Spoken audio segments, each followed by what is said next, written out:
Hello, everybody. I'm Daisaku. Today I'll be doing this show alone. Welcome back to the What You Need broadcast. We are here with Miss Nervis. Hi. Hello. Would you like to tell them? Well, one, I told them your name. Would you like to tell a little bit about who you are, what you do? Okay. I'm Treva Nervis, and I teach dance and creative writing for Vallejo Unified School District at Vallejo Charter School and Mare Island Health and Fitness. Nice. There you go. Sorry. Sorry. There you guys go, folks. Are you feeling nervous because I was your dance teacher? A little. I'll be Really? honest, a little, because today we are going to be talking about absentees. Okay. So school students who are absent very often for a variety of reasons. And the reason I'm doing this alone and Terrence isn't here with me is because when I was going to Vallejo Charter, I was absent a lot. That's where it really started for me, and then it continued sort of throughout my high school years until maybe sophomore year, like the ending of sophomore year. I stopped piling up so many absences. But I'm going to talk about, why do some of these absentees occur, and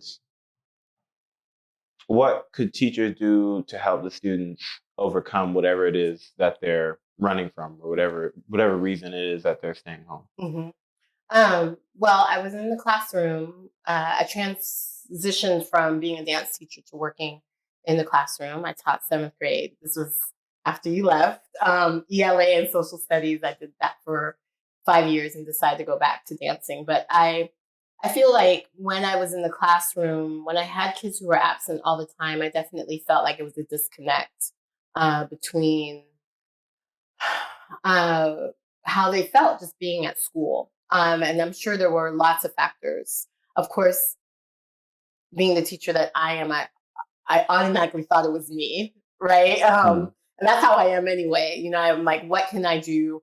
What am I not doing? What am I not saying to get to this child? You know what I mean? But then, I realized there were a lot of different factors: bullying, peer pressure, just not feeling comfortable at school, being who they are, right? And being free to kind of be who they are. There's sometimes judgments, and, especially middle school and high school are really hard years for that, right? Because, how long did it take you to become comfortable with Daisaku? Man, that took a while. Yeah. Arguably maybe a year or two even after high school. Yeah. I think very few people actually find being comfortable with themselves even in high school.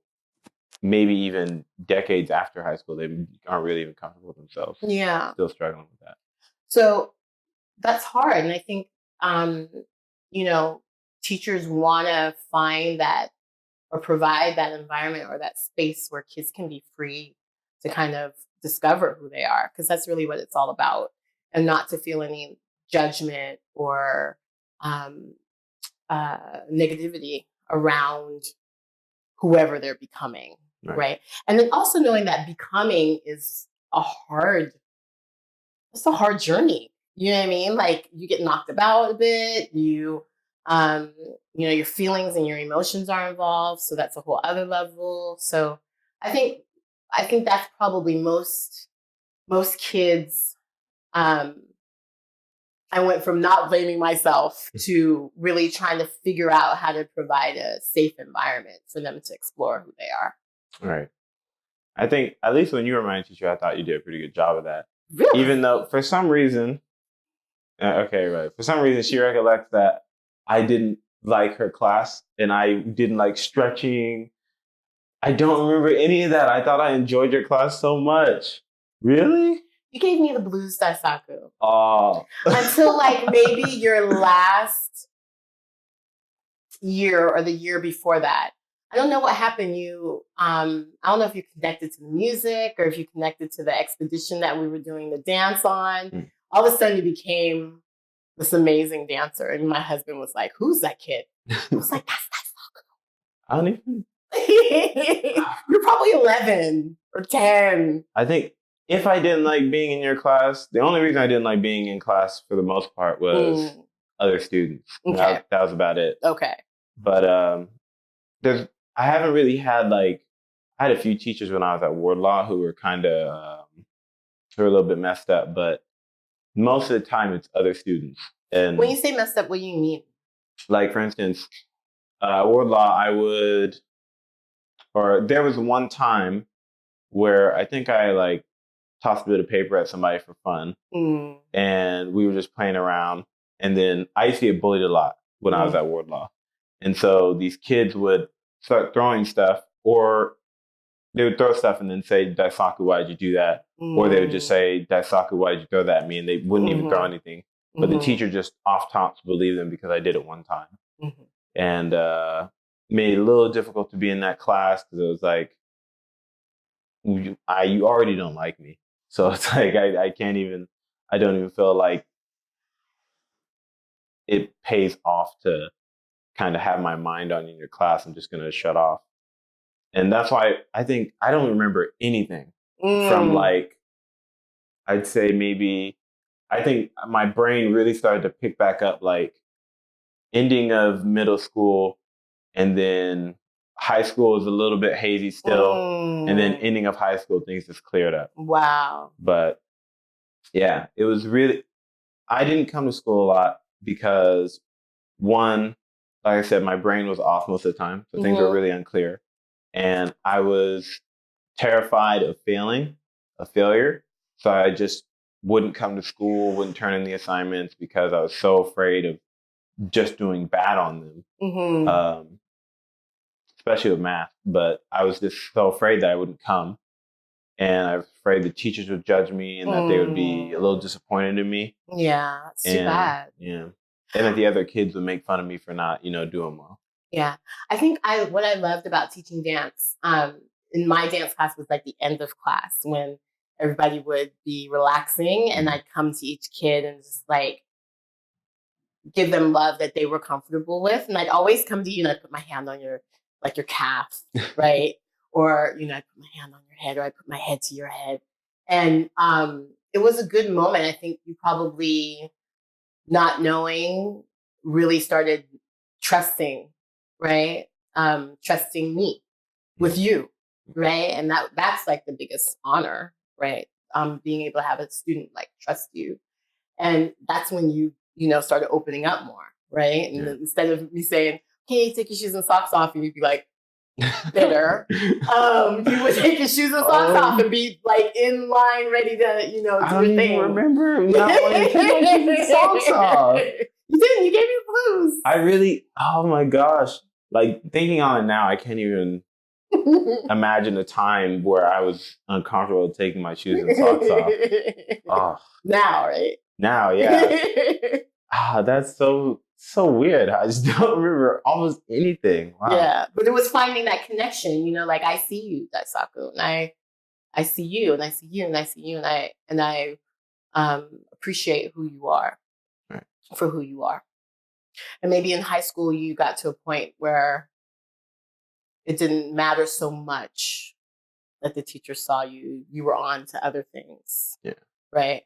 Yeah. Important things. It was that, as well as I think at that point I was just around. I just started trying a little bit more, but I was also around a very positive teacher body. It was like I took like AP Econ and Econ. Shout out to Mr. Kenyon, and Mr. Lewis for Econ. But they were just really positive about the work that I did in their class, and they really were interested in my well-being and me passing the classes and excelling and doing well, and me coming back to visit them after I leave the school. And that was another thing that I saw at VCS when I went there, was that I did have teachers later on in the year that were like, they were looking out for my interests. They saw that I wasn't like most of the other kids, that my interests weren't the same. And they're like, maybe he likes to read. Mm-hmm. They started giving me books. Right. And that's when I started like feeling more comfortable with Mm-hmm. opening up to teachers. Mm-hmm. And that really changed my outlook on school and just my thought process on maybe it's not so bad to, you know, not be the best at math or yeah, because that was really it. Math was the only thing that was bugging me. Mm-hmm. So it was like Mm-hmm. my insecurity about that one subject versus all the other subjects that I was good at. It was just it was stopping me and making me fail at every other subject. Mm-hmm. It's actually that building that fire though in a student too for maybe a subject that's out of their wheelhouse or their comfort zone, right? Yeah. So like when I was teaching ELA, I had a lot of kids who were like, I don't know how to write. You know what I mean? I don't know how to write. I don't know how to say what's in my mind and put it on the paper, but really, you know, like helping them find their voice, right? Which is a process. And I think, you know, the great teachers really stick in that process and try to figure out a way to get the student to express themselves, whether it's through math or through science, get them to kind of be on fire for that subject. You know what I mean? Yeah, I agree. I think writing specifically is something really important that doesn't have a heavy enough emphasis on it. That it may not yield the most money in the future if you don't like make Hunger Games or something like that. But it's like there's other writing you can do. Though. Yeah, there's other writing, right? And that writing is good for your self-esteem.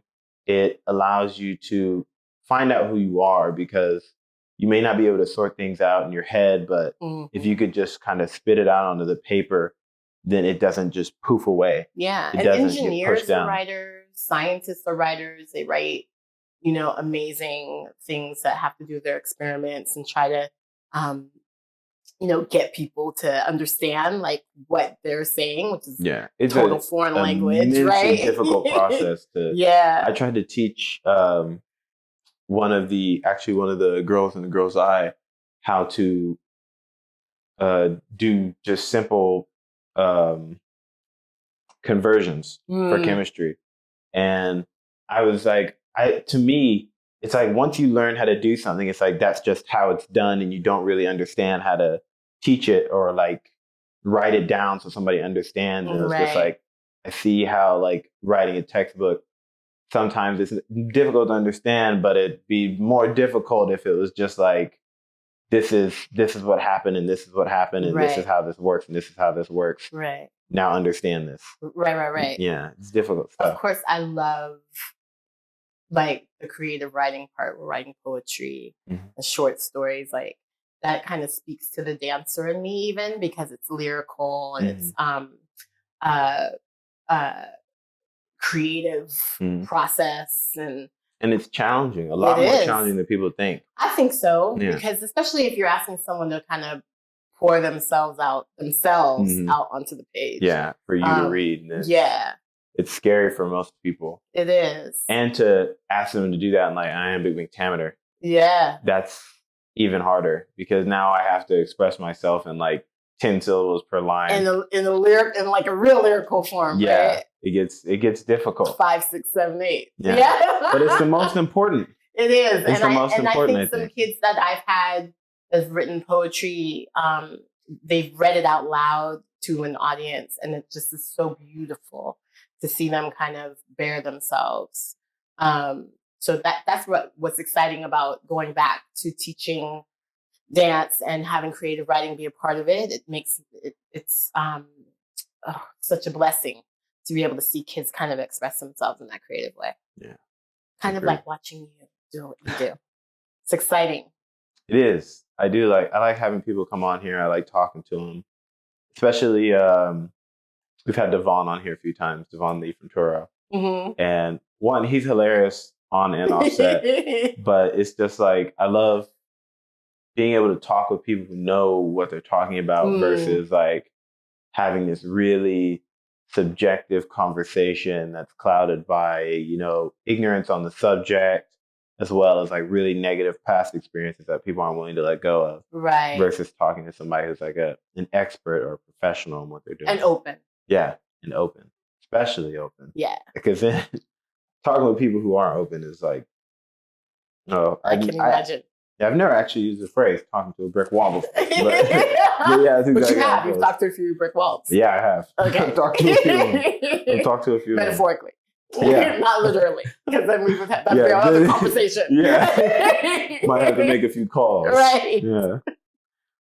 But yeah, I think that is a large part of the process of getting students to show up if they're not coming because they're afraid of bullies, or if they're not coming because they feel like when they're at school they're trapped or anxious.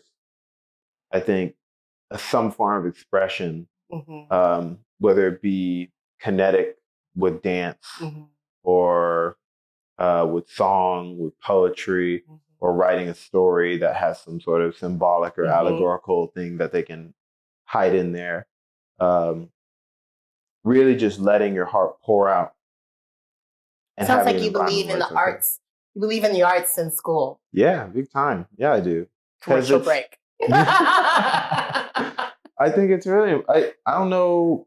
I mean, people who don't think the arts are important really don't appreciate the society they live in. Because the majority of it is immensely creative. Yeah. And it's a result of art. I mean, there's a picture or a painting made during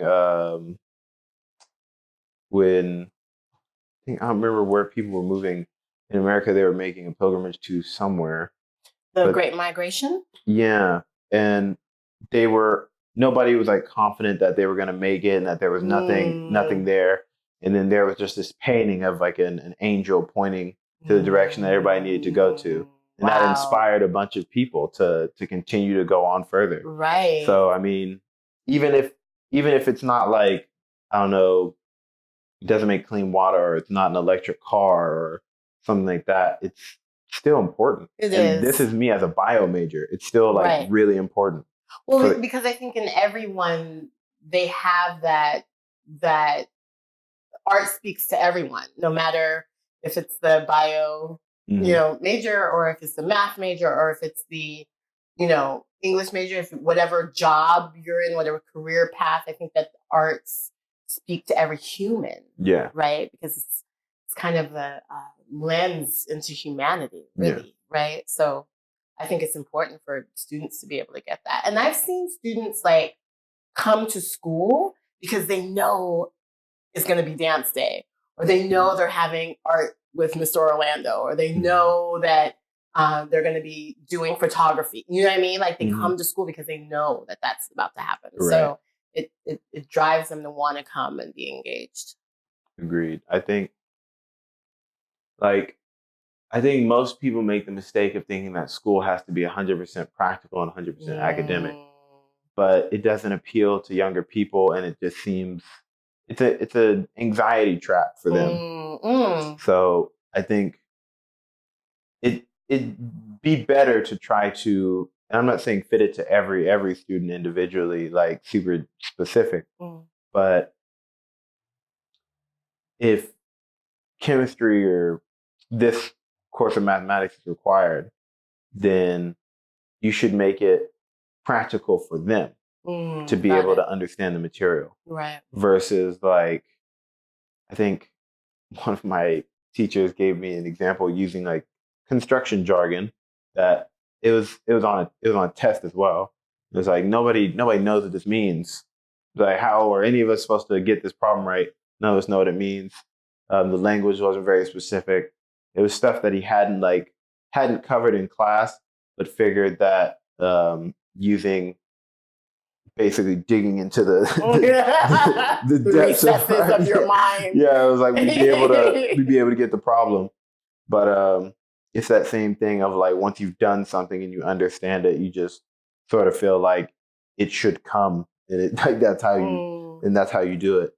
But to your students who are only doing math to graduate, then it's like, you need to be able to fit it to where they can understand it in some conceptual way, versus like I didn't figure out until college, because my high school professors didn't explain this, that zero or anything over zero is undefined. They just told me it was zero. So it was like, and did I even have math teachers in high school? It was a very enlightening a hard experience. gig though, teaching. I mean, especially if you have, 30 kids in a class, and only 5 classes, 6 classes of 30, right? Like it's hard. It's a challenge to like get in there and figure students out. You know what I mean? And what drives that student and that student and that student. It's a hard gig. But I think it's beneficial and worthwhile to the teacher to try to figure out a way to at least connect to some. It makes their job, it makes them want to come to work, right? When you can kind of connect with that student. So, but it's a hard gig. Very. It's a hard gig. I mean, there are times, teaching 7th grade. Do you remember 7th grade? I do a little. Okay. It was not. It was hectic in there. Yeah. Okay. And there were times when I was like, oh my gosh, this is like the hardest thing. And then the next thing you know, I'll come to school not wanting to be there, but then I'll have this interaction with the student, and it just kind of like my whole battery went recharge. Right. 100%. Went to 100%, like, instantly, because it was that connection with that student. So yeah. Yeah. Well, I think